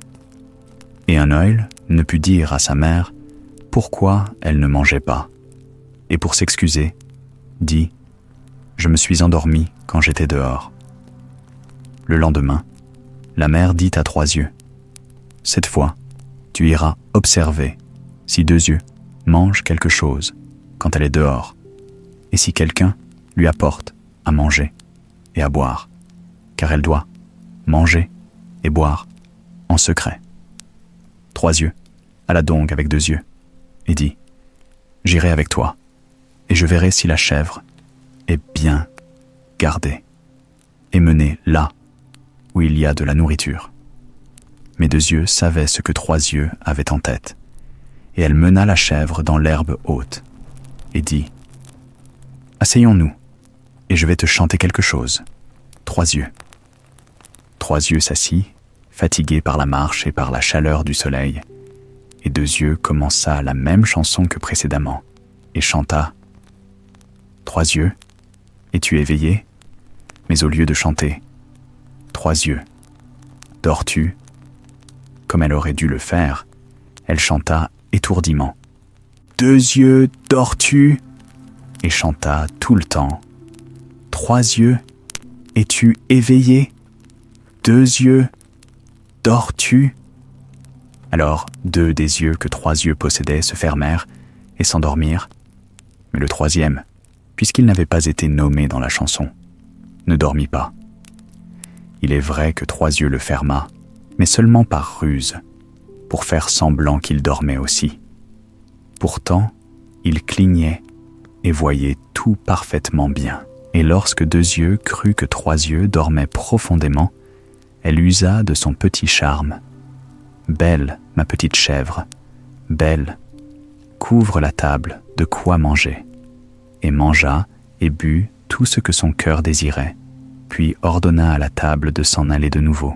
« Belle, belle, ma petite chèvre, je te prie, et emporte la table loin d'ici. » Et Trois yeux avait tout vu. Alors, Deux yeux vint à elle, la réveilla et dit « As-tu dormi, Trois yeux ? Tu es une bonne gardienne. Allons, rentrons à la maison. » Et quand elles furent rentrées, Deux yeux ne mangea encore rien, et Trois yeux dit à la mère « Maintenant, je sais pourquoi cette orgueilleuse là-bas ne mange pas. Quand elle est dehors, elle dit à la chèvre « Belle, ma petite chèvre, belle, couvre la table de quoi manger. » Et alors, une petite table apparaît devant elle, couverte des meilleurs mets, bien meilleurs que tout ce que nous avons ici. Et quand elle a mangé autant qu'elle veut, elle dit « Belle, belle, ma petite chèvre, je te prie, et emporte la table loin d'ici. » Et tout disparaît. J'ai tout observé de très près. Elle a endormi deux de mes yeux en utilisant certaines paroles. Mais heureusement, celui de mon front est resté éveillé. Alors la mère envieuse s'écria « Veux-tu vivre mieux que nous ? Ce désir te passera. » Et elle alla chercher un couteau de boucher et le planta dans le cœur de la chèvre, qui tomba morte. Quand Deux yeux vit cela, elle sortit, pleine de chagrin, s'assit sur la levée d'herbe au bord du champ et versa de chaudes larmes. Soudain, la femme sage se tint de nouveau à ses côtés et dit « Deux yeux, pourquoi pleures-tu ? » « N'ai-je pas raison de pleurer ? » répondit-elle. « La chèvre qui me dressait chaque jour la table quand je prononçais votre charme a été tuée par ma mère. Et maintenant, je vais devoir de nouveau supporter la faim et le besoin. » La femme sage dit « Deux yeux, Je vais te donner un bon conseil. Demande à tes sœurs de te donner les entrailles de la chèvre abattue et enterre-les dans la terre devant la maison, et ta fortune sera faite. » Puis elle disparut. Et Deux Yeux rentra chez elle et dit à ses sœurs, « Chère sœur, donnez-moi donc une part de ma chèvre. Je ne demande pas ce qu'il y a de bon.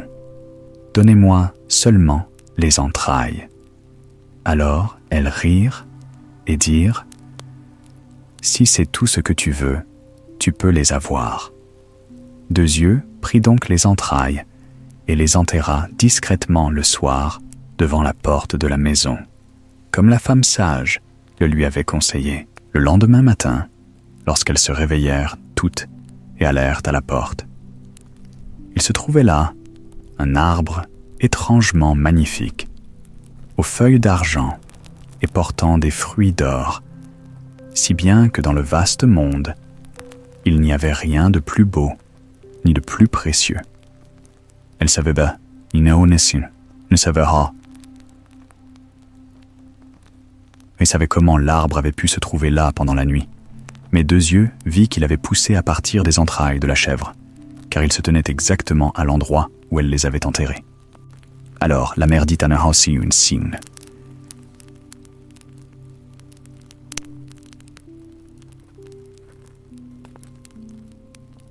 « Monte, mon enfant, et cueille-nous quelques fruits de l'arbre. » Un Kromsin le monta, mais quand elle voulut saisir une des pommes d'or, la branche se déroba sous sa main, et cela se produisit chaque fois, de sorte qu'elle ne put cueillir une seule pomme, quoi qu'elle fît.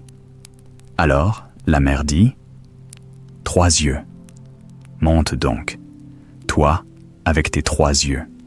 Tu peux mieux regarder autour de toi que un aile. » Un aile descendit, et Trois Yeux monta. Trois Yeux ne fut pas plus habile, et elle eut beau chercher, les pommes d'or lui échappaient toujours.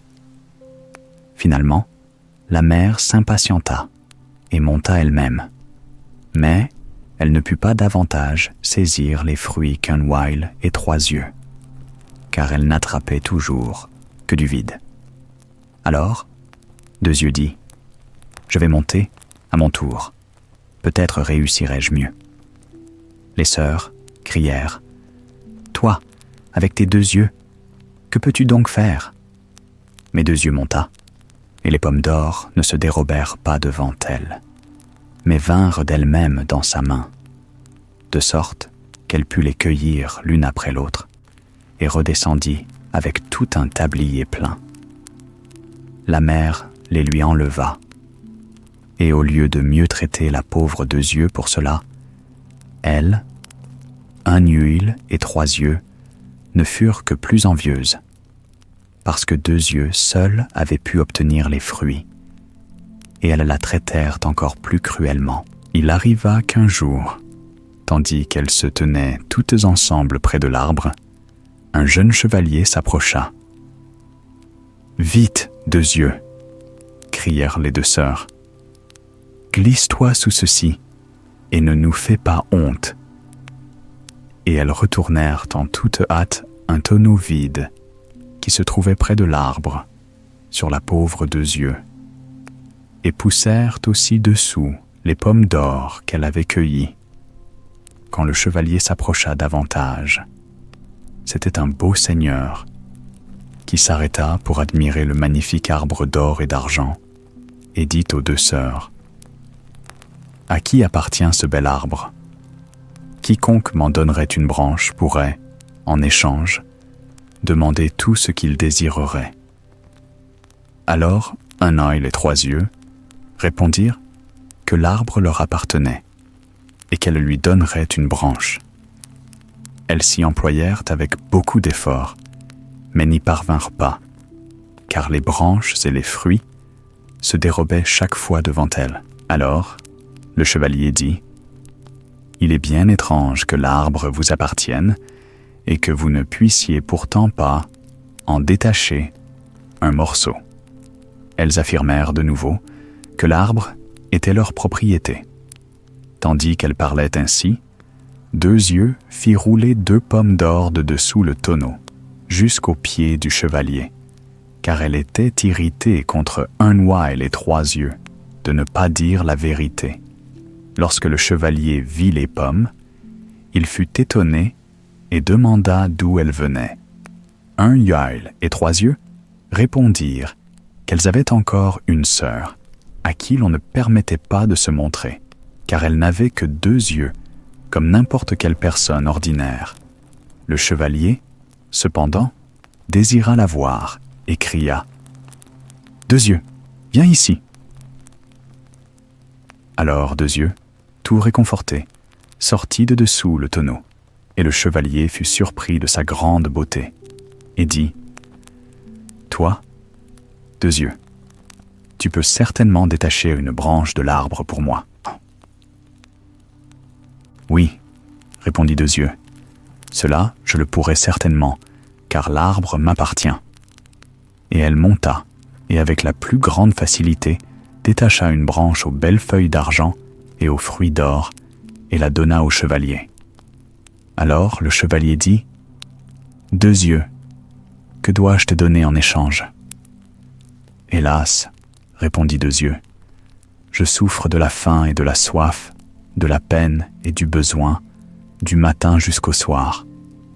Si vous vouliez m'emmener avec vous et me délivrer de tout cela, je serais heureuse. » Le chevalier souleva alors 2 Yeux sur son cheval et l'emmena chez lui, au château de son père, où il lui donna de beaux vêtements, et de la nourriture et de la boisson à satiété. Et comme il l'aimait beaucoup, il l'épousa, et les noces furent célébrées avec grande réjouissance. Lorsque 2 Yeux fut ainsi emmené par le beau chevalier, ses 2 sœurs lui envièrent sincèrement sa bonne fortune. Anne. L'arbre merveilleux, cependant, reste chez nous, pensèrent-elles, et même si nous ne pouvons pas en cueillir les fruits, tout le monde s'arrêtera pour le regarder et viendra l'admirer chez nous. Qui sait quel bien cela peut encore nous apporter ?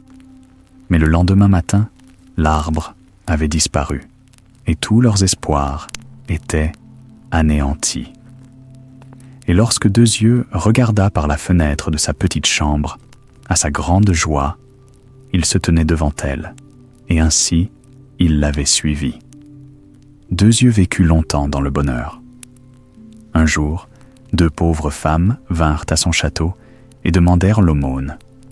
Elle les regarda au visage et reconnut ses sœurs, Un Oie et 3 Yeux, tombées dans une telle pauvreté qu'elles devaient errer de porte en porte pour mendier leur pain.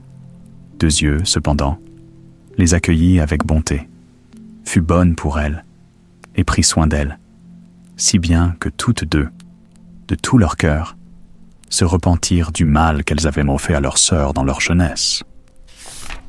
Le frère et la sœur. Le frère prit la main de sa sœur et lui dit « Depuis que notre mère est morte, nous n'avons plus connu de jours heureux.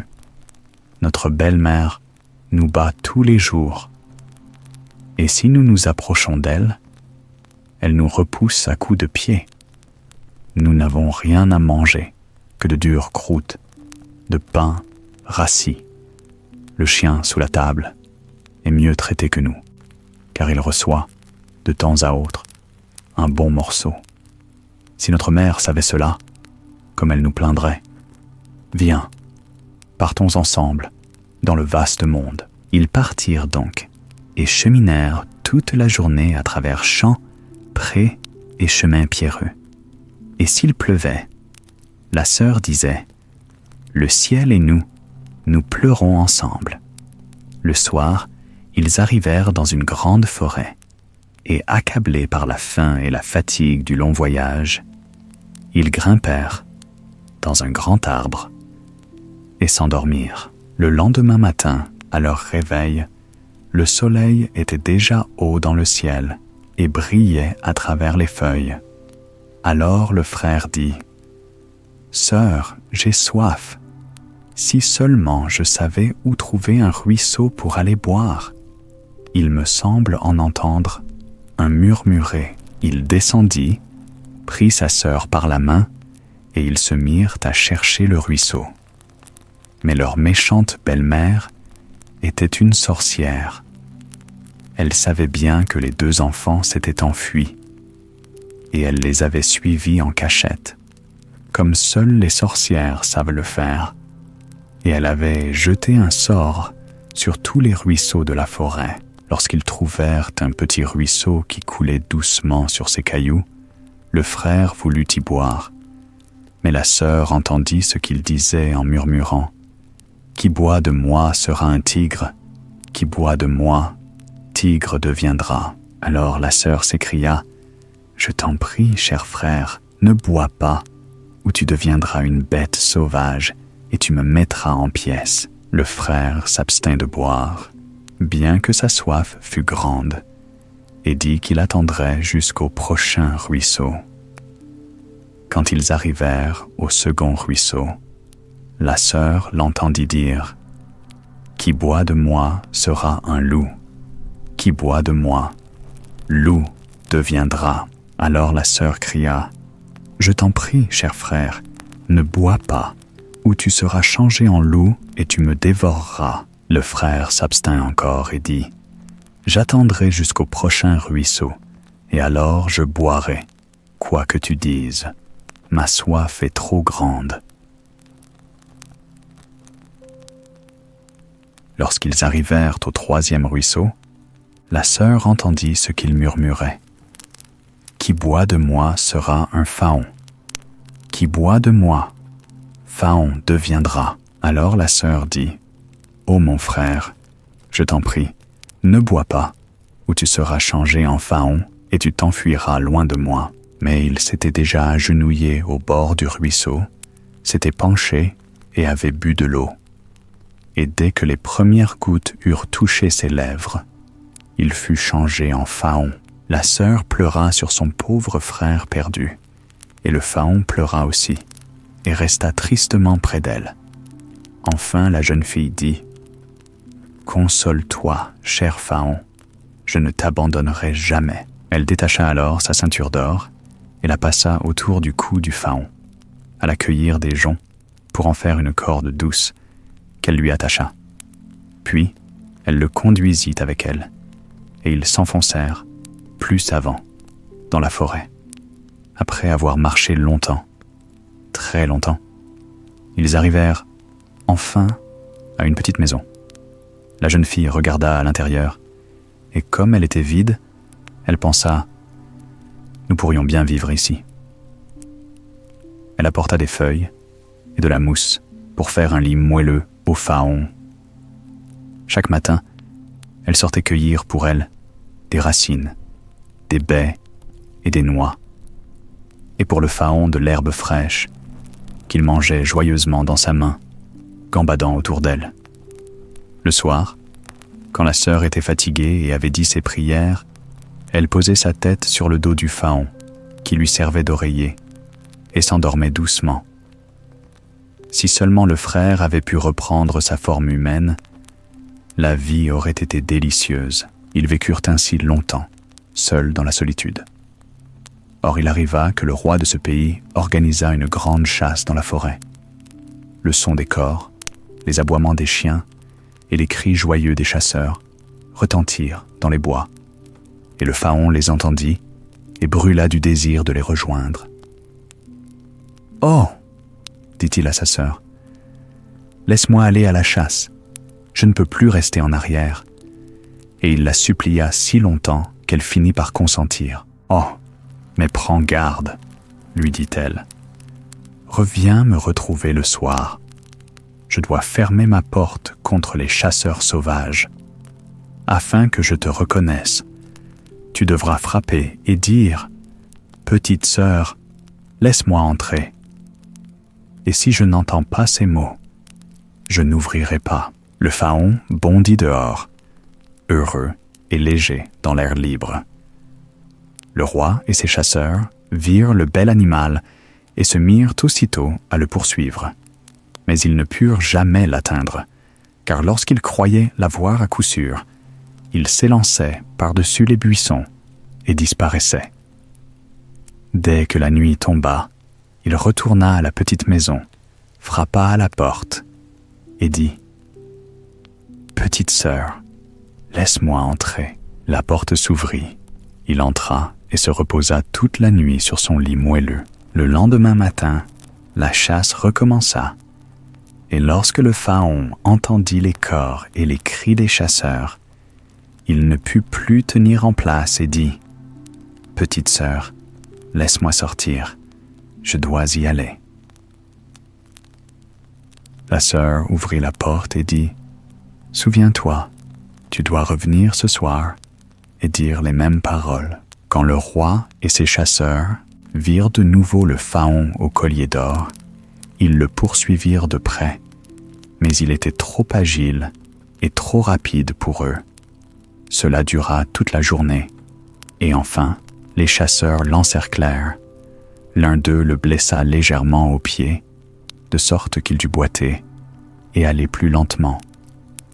Alors un chasseur le suivit furtivement jusqu'à la petite maison, entendit comment il cria « Petite sœur, laisse-moi entrer » et vit la porte s'ouvrir et se refermer aussitôt après lui. Le chasseur observa tout cela attentivement, alla trouver le roi et lui raconta ce qu'il avait vu et entendu. Alors le roi dit « Demain, nous chasserons encore. » Mais la sœur fut très effrayée lorsqu'elle vit que son Pharaon était blessé. Elle lui lava le pied, y appliqua des feuilles fraîches et dit « Allonge-toi sur ton lit, cher Pharaon, et repose-toi pour guérir vite. » La blessure était si légère que le Pharaon n'en sentit plus rien le lendemain matin. Et lorsqu'il entendit dehors le bruit de la chasse, il dit « Je ne peux pas rester ici. Je dois les rejoindre. On ne m'attrapera pas si facilement. » La sœur se mit à pleurer et dit « Je sais que tu seras tué et que je resterai seule ici dans la forêt, abandonnée de tous. Je ne peux pas te laisser partir. » « Alors je mourrai ici de langueur, » répondit le Pharaon. « Quand j'entends le son du corps, j'ai l'impression que je vais bondir hors de ma peau. » Voyant qu'il n'y avait pas d'autre solution, la sœur ouvrit la porte le cœur lourd, et le Pharaon s'élança dans la forêt, joyeux et guéri. Quand le roi le vit, il dit à ses chasseurs « Suivez-le toute la journée jusqu'à la nuit, et veillez à ne lui faire aucun mal. » Lorsque le soleil fut couché, le roi dit aux chasseurs « Maintenant, montrez-moi la petite maison dans la forêt. » Arrivé devant la porte, il frappa et cria « Petite sœur, laisse-moi entrer. » La porte s'ouvrit et le roi entra. Là se tenait une jeune fille plus belle que toutes celles qu'il avait jamais vues. La jeune fille poussa un cri en voyant, à la place du Pharaon, un homme debout devant elle, portant une couronne d'or sur la tête. Mais le roi la regarda avec bonté, lui prit la main et dit « Veux-tu venir avec moi dans mon château et devenir ma chère épouse ?» « Oh oui, » répondit la jeune fille, « mais le Pharaon doit venir aussi. Je ne pourrai pas le quitter. » Et le roi dit « Il restera avec toi tant que tu vivras et ne manquera de rien. »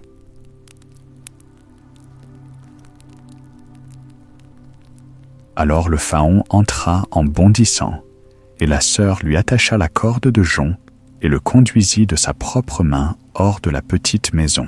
Le roi fit monter la belle jeune fille sur son cheval et la conduisit à son château, où les noces furent célébrées avec un grand faste. Elle devint reine, et ils vécurent longtemps heureux ensemble. Le Pharaon était bien soigné et chéri, et gambadait dans le jardin du château. La méchante belle-mère, à cause de qui les enfants avaient été chassés dans le monde, n'imaginait pas autre chose que la sœur avait été dévorée par les bêtes sauvages dans la forêt, et que le frère, sous l'apparence d'un faon, avait été tué par les chasseurs. Mais lorsqu'elle apprit qu'ils étaient si heureux et que tout leur avait si bien réussi, la jalousie et l'envie s'éveillèrent dans son cœur et ne lui laissèrent plus aucun repos. Sa seule pensée fut de leur porter malheur. Sa propre fille, laide comme le péché est borgne, se plaignit auprès d'elle et dit « Je n'ai jamais eu la chance de devenir reine. » « Ne t'en fais pas, dit la vieille pour la rassurer.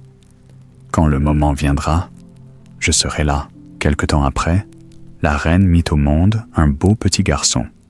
Et ce jour-là, le roi était parti à la chasse.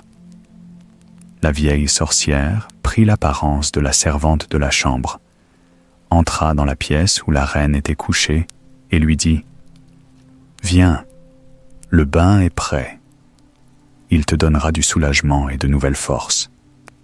Vite, ou il va refroidir. » Sa fille était à portée d'appel. Elles portèrent donc la reine malade dans la salle de bain et l'y laissèrent. Là, elles avaient allumé un grand feu afin d'étouffer la belle jeune reine. Une fois cela accompli, la vieille prit sa fille, lui mit un bonnet sur la tête et la plaça dans le lit, à la place de la reine, lui donnant aussi la forme et l'apparence de celle-ci, sauf qu'elle ne pouvait pas lui rendre l'œil perdu. Pour que le roi ne s'en aperçût pas, elle dut se coucher du côté où il n'y avait pas d'œil. Le soir, quand le roi rentra et apprit la naissance de son fils, il en fut rempli de joie et voulut aussitôt aller auprès de sa chère épouse pour voir comment elle allait. Mais la vieille cria précipitamment « Pour l'amour de Dieu, ne tirez pas les rideaux pour laisser entrer la lumière. Elle doit rester tranquille. » Le roi se retira donc, sans jamais savoir qu'une fausse reine reposait dans le lit. À minuit, quand tout le monde dormait, la nourrice, qui veillait seule près du berceau dans la chambre d'enfant, vit la porte s'ouvrir et la véritable reine entrer. Elle prit l'enfant hors du berceau, le pressa contre son sein et l'allaita. Puis elle secoua son petit oreiller, remit l'enfant dans le berceau et le recouvrit. Elle n'oublia pas le faon. Elle alla vers lui, là où il reposait dans un coin, et caressa tendrement son dos. Puis, elle sortit en silence par la porte. Le lendemain matin, la nourrice demanda aux gardes si quelqu'un était entré dans le château pendant la nuit. Mais ils répondirent qu'ils n'avaient vu personne. La reine revint de nombreuses nuits et ne dit jamais un mot. La nourrice la voyait toujours, mais n'osait en parler à personne. Après un certain temps, la reine sembla retrouver la voix et dit une nuit « Mon enfant, mon faon, 2 fois encore je viendrai te voir. 2 fois encore je viendrai. Puis ce sera la fin. » La nourrice ne dit rien, mais dès que la reine eut disparu, elle alla trouver le roi et lui raconta tout. Le roi dit « Ah, ciel, qu'entends-je là? Moi-même, je veillerai près de l'enfant demain soir. » Le soir venu, il entra dans la chambre d'enfant. Et à minuit, la reine apparut et dit « Mon enfant, mon faon, une fois encore, je viens te voir. Une fois encore, je viens. Puis, ce sera la fin. » Elle soigna l'enfant comme à son habitude, puis disparut. Le roi n'osa pas lui parler, mais il veilla encore la nuit suivante et l'entendit dire « Mon enfant, mon faon, cette fois je viens te voir. Cette fois je viens. Et maintenant c'est la fin. » Alors le roi ne put plus se contenir, se précipita vers elle et dit « Tu n'es autre que ma chère épouse. » Elle répondit « Oui, je suis ta chère épouse. » Et à cet instant, par la grâce du ciel, la vie lui revint. Elle redevint saine et forte. Elle raconta alors au roi le piège que la méchante sorcière et sa fille lui avaient tendu. Le roi les fit toutes deux traduire en justice, et la sentence fut prononcée. La fille fut envoyée dans la forêt, où elle fut dévorée par les bêtes sauvages, et la sorcière fut brûlée et mourut misérablement. Dès que son corps fut réduit en cendres, le sort qui pesait sur le Pharaon fut levé, et il reprit forme humaine. Alors, la sœur et le frère vécurent heureux ensemble jusqu'à la fin de leurs jours.